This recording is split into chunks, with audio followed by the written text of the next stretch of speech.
মালার মতো, পুঁথির মালার মতো। আর প্রতিটা পুঁথির সঙ্গে প্রতিটা পুঁথি যুক্ত হয়ে আছে একটা সুতো দিয়ে। সেই সুতোটা হচ্ছে ভগবান শ্রীকৃষ্ণ গীতায় বলছেন আমি।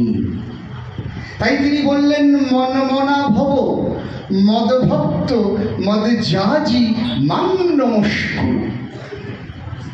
তুমি আর কোনো দিকে তাকিও না, আর কিছুর দিকে তাকিও না, দরকার নেই তোমার। যখন তুমি আমাকে পেয়ে গেছো তখন আর কোন দিকে তাকাবে, কেন তাকাবে, কেন সময় নষ্ট করবে? মদ যাচি, আমারই যাচন করো।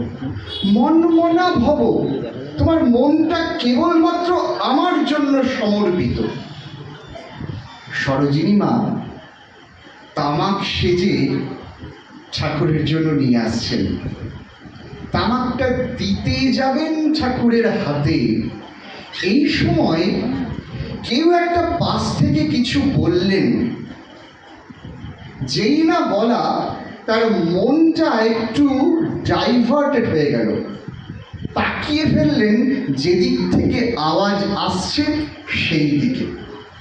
যেই তাকিয়ে ফেললেন অমনি হাতটা একটু নড়ে গেল। ঠাকুরের হাতে তামাকটা দেওয়ার সঙ্গে সঙ্গে হাতটা কেঁপে যাওয়াতে ওপর থেকে কিছু কাঠ কয়লা নিচে পড়ে গেল।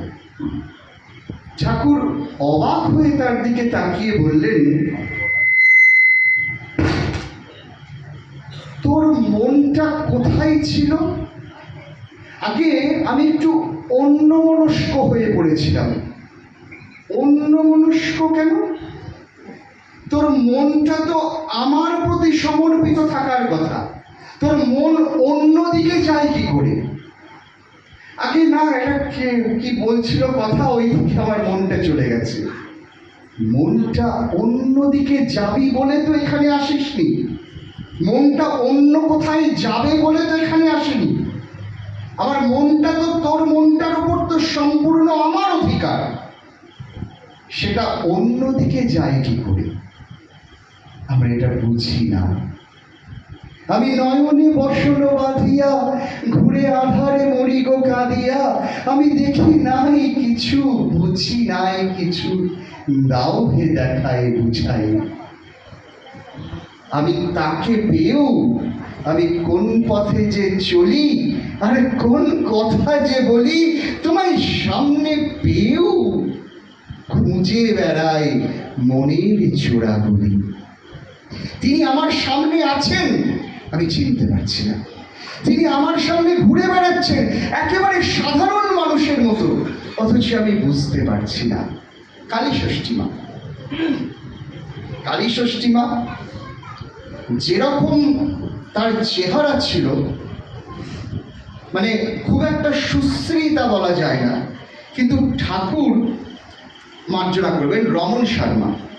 রমন শর্মা তার ছেলে ছিলেন ডাক্তার, এই বহরমপুরে বাড়ি ছিল, অরিজিনাল বাড়ি বহরমপুরে। রমন শর্মার একটা নাম ছিল, কিন্তু নামটা দীর্ঘ অব্যবহারে অব্যবহারে অব্যবহারে সেই নামটা আমরা ভুলেই গেছি। নাম ছিল সুহাসিনী দেবী। তো যাই হোক, তো তিনি খুব একটা সুশ্রী ছিলেন না, কিন্তু ঠাকুর তাকে উদ্ভট উদ্ভট পোশাক পরাতেন। কখনো লাল রঙের বেনারসি শাড়ি, কখনো নীল রঙের বেনারসি শাড়ি, মাথায় থ্যাবড়া বড় টিপ, মানে সে দেখলেই কিরকম একটা ভয় লাগে।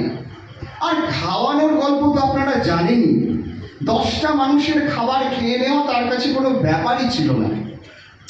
তো একদিন ঠাকুর তাকে একটা বেনারসি শাড়ি দিয়েছেন নীল রঙের, দিয়ে বলছেন, ও রমনের মা, শাড়িখানা টক করে পরে আসো দেখি, তোমায় কি সুন্দর দেখতে লাগবি নে, এখন পড়বো, আরে এক্ষুনি যাও, এক্ষুনি পরে এসো, যাও শিগগিরই পরে এসো।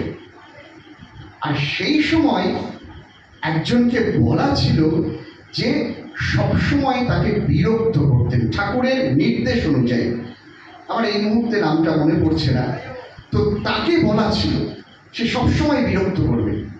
তো সেই রমণ সার মা সেজে গুজে ঠাকুরের সামনে এসে বসেছেন।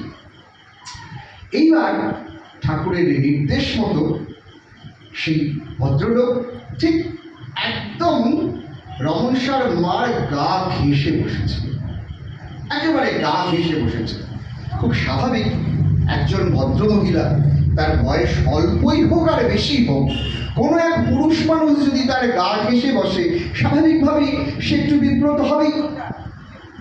রমণ শর্মা একটু সরে বসলেন, আর তিনিও একদম রমণ সার মা যেই সরে বসলেন, তিনিও গা ঘেঁষে সরে বসে যেন অপূর্ব সুন্দরী কোনো যুবতীকে দেখছেন এমন করে তার দিকে তাকিয়ে রইলেন।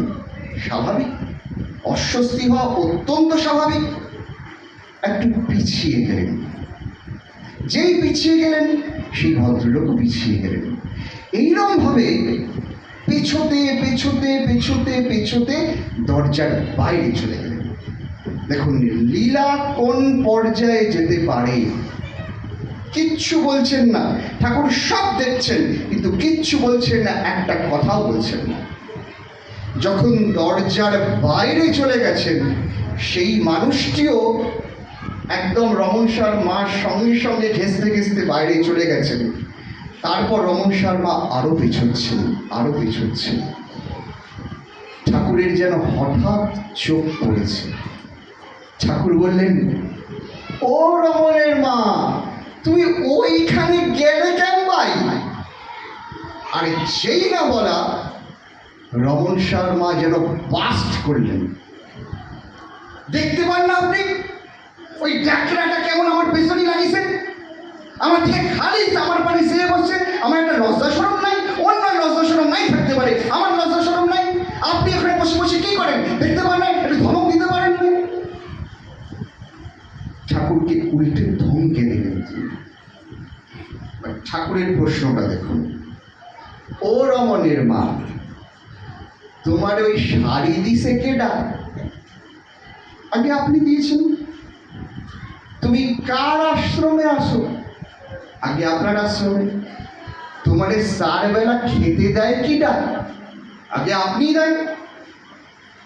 তুমি এখানে আসছো কারে শাড়ি দেখবার জন্য, দেখাবার জন্য? আগে আপনারে। তুমি এখানে আসছো কেন? আগে আপনি ডাকিছেন তাই আইছি।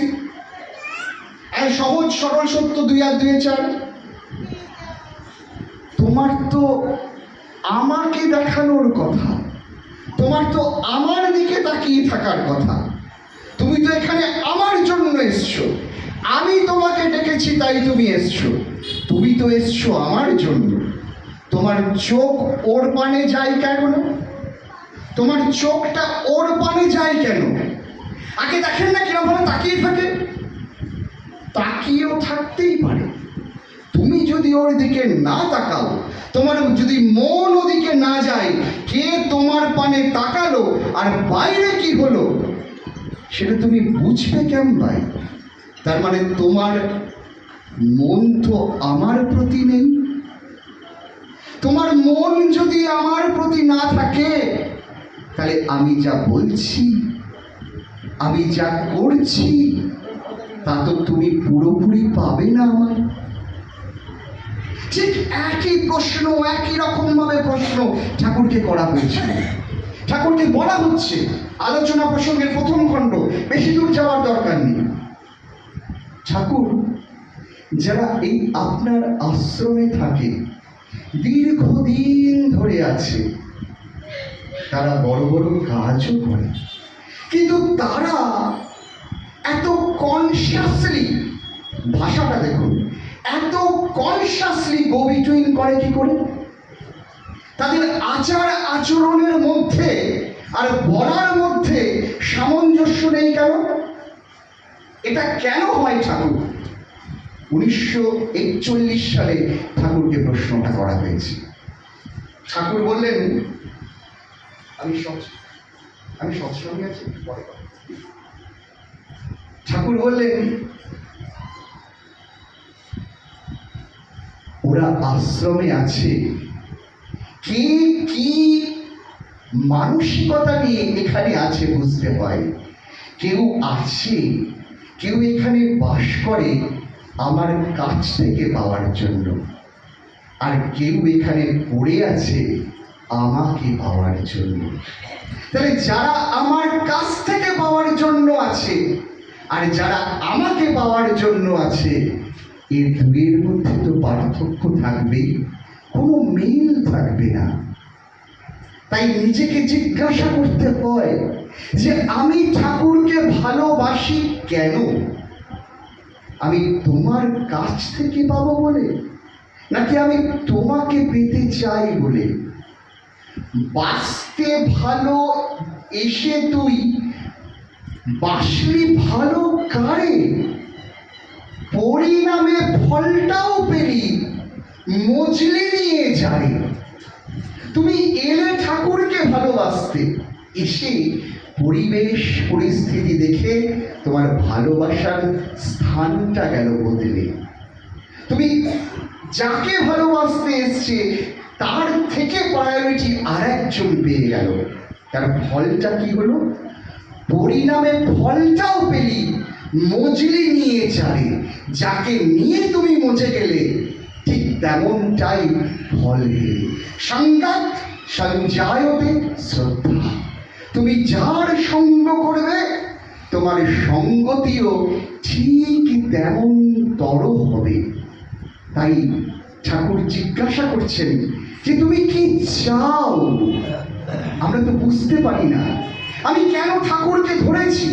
আমরা যাজনের সময় অনেক সময় বলে ফেলি যেটা ঠাকুর বলতে বারবার বারণ করছেন আলোচনা প্রসঙ্গের তৃতীয় খণ্ডে, যে দীক্ষাটা নেব কেন, আমি কি কারণে দীক্ষা নেব। আমরা অনেক কথা বলি, জ্বর সেরে যাবে, সর্দি সেরে যাবে, চাকরি হয়ে যাবে। তাকে আমি লোক দেখাচ্ছি তা নয়, আমি ভালোবাসবো তাকে। কি কারণে ভালোবাসবো? একটি ছেলেকে নিয়ে বাবা এসছেন ঠাকুরের কাছে, এসে বলছেন যে ঠাকুর ওকে আপনার কাছে রেখে দিন, ও আশ্রমে থাকবে, মানুষ হবে। ঠাকুর বলছেন যে ওকে বাড়িতে নিয়ে যান, মায়ের আদর পাবে, বাবার স্নেহ পাবে, দুবেলা খেতে পাবে, যখন ঘুম পাবে একটা বিছানা পাবে, একটা ছাদ পাবে। এখানে সব কিচ্ছু পাবে না। এখানে এমন হবে যে সারা রাত ধরে বৃষ্টি হচ্ছে, তার শোয়ার ব্যবস্থা নেই। এখানে এমন হবে যে আপনার ছেলে দুদিন খেতে পায়নি, আমি তাকে বলবো যে প্রচুর পরিমাণে যোগান দিতে তাকে, যে প্রচুর কিছুর অধিকারী, যে গাড়ি করে আসছে তাকে আমি বলবো যোগান দিতে। পারবে? আপনার ছেলে কি এটা করতে পারবে?